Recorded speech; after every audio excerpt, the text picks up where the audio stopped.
नमस्कार साथियों, मैं शकील मंसूरी आपका अपने चैनल पर स्वागत करता हूं। आज का हमारा वीडियो हायर सेकेंडरी मुख्य परीक्षा 2022 भौतिक शास्त्र फिजिक्स। फर्स्ट वीडियो में हम इसके ऑब्जेक्टिव टाइप क्वेश्चन पर डिस्कस करेंगे और सेकंड वीडियो में हम इसके टोटल जितने भी क्वेश्चन है सबका सॉल्यूशन मैं आपके लिए उपलब्ध कराऊंगा। तो स्टार्ट करते हैं। हम फर्स्ट क्वेश्चन है हमारा, प्रत्येक प्रश्न में दिए गए विकल्पों में से सही विकल्प का चयन कीजिए। तो यहाँ पर जो फर्स्ट प्रश्न है हमारा वो है, किस उपकरण का उपयोग वोल्ट नियंत्रक के रूप में किया जाता है। तो वोल्ट नियंत्रक के रूप में उपयोग में किए जाने वाला उपकरण होता है जेनर डायोड। अगला जो क्वेश्चन है हमारा, ओमी प्रतिरोध होता है। तो ओमी प्रतिरोध होता है तांबे के तार का। अगला है, संयुक्त सूक्ष्मदर्शी में नेत्रिका की फोकस दूरी अभिदृश्य की फोकस दूरी से अधिक होना चाहिए। नेत्रिका की फोकस दूरी अभिदृश्य की फोकस दूरी से अधिक होना चाहिए, क्योंकि जो संयुक्त सूक्ष्मदर्शी उसमें नेत्रिका बड़ी होती है अभिदृश्यक से। अगला जो आता है, एक प्रोटॉन में न्यूनतम आवेश होता है। तो प्रोटॉन में धनात्मक आवेश होता है इलेक्ट्रॉन के आवेश के बराबर। तो यहाँ है ऑप्शन 3 सही, 1.6 × 10⁻⁻19 कूलाम। अगला आता है, किस कुंडली का स्वप्रेरकत्व निर्भर नहीं करता। तो इसका जो आंसर रहेगा कुंडली में प्रवाहित धारा पर, क्योंकि आई से आई कट जाता है, स्वप्रेरकत्व के सूत्र में आई नहीं रहता। बाकी कुंडली के फेरों पर की संख्या पर, त्रिज्या पर और लंबाई पर निर्भर करता है। अगला है, ट्रांसफार्मर किस सिद्धांत पर कार्य करता है। तो ट्रांसफार्मर में 2 कुंडली होती है, यानी कि अन्योन्य प्रेरकत्व के सिद्धांत पर कार्य करता है। विद्युत चुंबकीय तरंगे, तो विद्युत चुंबकीय तरंगे त्वरित आवेशों से उत्पन्न होती है। सही ऑप्शन इसका रहेगा फर्स्ट वाला। अगला है हमारा, सबसे अधिक आवृत्ति की विद्युत चुंबकीय तरंगे। तो सबसे अधिक आवृत्ति की विद्युत चुंबकीय तरंगे होती है गामा किरणें।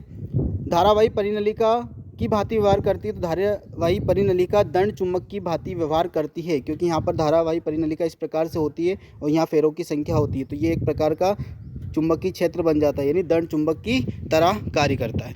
मीटर सेतु व्हीटस्टोन सेतु पर के सिद्धांत पर आधारित एक उपकरण है। मीटर जो सेतु जो होता है वो व्हीटस्टोन सेतु के सिद्धांत पर कार्य करता है। व्हीटस्टोन सेतु का सिद्धांत क्या होता है, P/Q बराबर R/S, 4 प्रतिरोधों का संयोजन। अगला है, जल के अंदर वायु का बुलबुला के भांति लेंस की भांति कार्य करता है। तो यहाँ पर जो है जल के अंदर वायु का बुलबुला आएगा, यहाँ पर अवतल लेंस की भांति कार्य करता है। अवतल लेंस की भांति, अवतल लेंस की भांति कार्य करता है। अगला है, नेन गेट का बुलियन व्यंजक। तो नेन गेट का जो बुलियन व्यंजक है, एन गेट का व्यंजक होता है A.B। इसके ऊपर बार लगा दो तो किसका बन जाता है, नेन गेट का, कि Y बराबर A.B का बार। अगला आएगा हमारा, आकाश का नीला दिखाई देने का कारण। तो आकाश का नीला दिखाई देने का कारण होता है प्रकाश का प्रकीर्णन, प्रकाश का प्रकीर्णन। अगला, विद्युत परिपथ में वोल्ट मीटर को सदैव समांतर क्रम में जोड़ा जाता है। विद्युत परिपथ में वोल्ट मीटर को समांतर क्रम में इस प्रकार से, जैसे मान लो ये प्रतिरोध है, ठीक है, तो हम विद्युत विभवांतर को इस प्रकार से जोड़ते हैं। तो ये कैसे हो गया, ये प्रतिरोध R के V कैसे हो गया, समांतर क्रम में। यहाँ परिपथ की बात हुई है। इसके बाद जो अगला है हमारा, सही जोड़ी है। तो संयुक्त सूक्ष्मदर्शी की आवर्धन क्षमता, संयुक्त सूक्ष्मदर्शी की आवर्धन क्षमता, ये डी वाला इसका ऑप्शन सही है। ये संयुक्त सूक्ष्म की आवर्धन क्षमता डी वाला। अगला, बूस्टर का नियम। तो बूस्टर का नियम जो होता है, बूस्टर का नियम संयुक्त सूक्ष्म की दर्शी की आवर्धन क्षमता होगा ये डी वाला। बूस्टर का नियम होता है प्रकाश के, ये ध्रुवण के, प्रकाश के ध्रुवण पर आधारित है बूस्टर का नियम। ध्रुवण कोण निकलता है बूस्टर कोण इसमें। तो ये क्या हो गया, प्रकाश का ध्रुवण। अवरक्त किरणें, अवरक्त किरणें,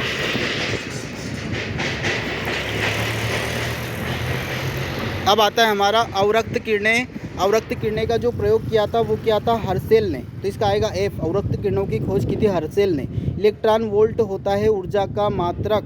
तो इलेक्ट्रॉन वोल्ट ऊर्जा का मात्रक होता है। तो यह हमारा ऊर्जा का मात्रक दिया है नीचे, ये इलेक्ट्रॉन वोल्ट का आ जाएगा जा वाला। इसके सामने भी लिखे हुए हैं डायनेमो। तो डायनेमो का हमारा आ जाएगा C वाला, विद्युत चुंबकीय प्रेरण के सिद्धांत पर कार्य करता है ये डायनेमो, ये C वाला। अमीटर, अमीटर धारा को मापता है। तो अमीटर का हो जाएगा G वाला, धारा को मापने वाला यंत्र। विद्युत सामर्थ्य, विद्युत सामर्थ्य का सूत्र होता है P, मतलब विद्युत सामर्थ्य P बराबर VI, यानी विद्युत सामर्थ्य के सामने हम लिख देंगे E, P बराबर VI। अब आता है आपका जो अगला प्रश्न है, प्रत्येक कथन का एक वाक्य में उत्तर दीजिए। तो लेंस की फोकस दूरी लेंस क्षमता पर किस प्रकार निर्भर करती है। तो आपको पता होना चाहिए कि जो फोकस दूरी के व्युत्क्रम होती है, यानी P लेंस क्षमता P बराबर 1/f। अगला है, किस गेट को व्युत्क्रम गेट कहते हैं। नोड गेट को व्युत्क्रम गेट कहते हैं, क्योंकि नोड गेट क्या करता है, इस 0 का 1 कर देता है और 1 का 0 कॉम्प्लीमेंट बना देता है। लेंज का नियम किस सिद्धांत पर आधारित है? तो लेंज का नियम ऊर्जा संरक्षण के सिद्धांत पर आधारित है।